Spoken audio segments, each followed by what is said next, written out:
नमस्कार मित्रांनो, काल इंस्टाग्रामला एक व्हिडिओ पाहिला. त्याच्यात 2 पोरं होते आणि त्यांचं संभाषण चाललं होतं. त्यात असं दाखवलं होतं की एक जण दुसऱ्याला विचारतो की भावा, समाजात अशी काय स्कीम आहे का की जर आपण दवाखान्यात असलो तर समाजातले कोणतरी येईन आणि म्हणेन की राहू दे, तुझ्याकडे पैसे नाहीत तर आम्ही भरतो, तुझे बिल काय होईल, औषध काय होईल, आम्ही भरतो. तर दुसरा म्हणतो नाही रे, अशी काही स्कीम नाही.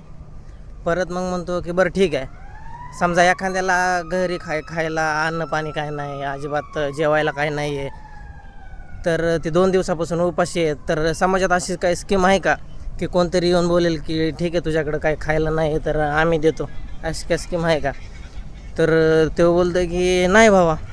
मग तो म्हणतो समाजात अशी काही स्कीमच नाही, तर मग आपण समाजासाठी स्वतःला का बदलायचं आणि आपण त्यांचा का विचार करायचा?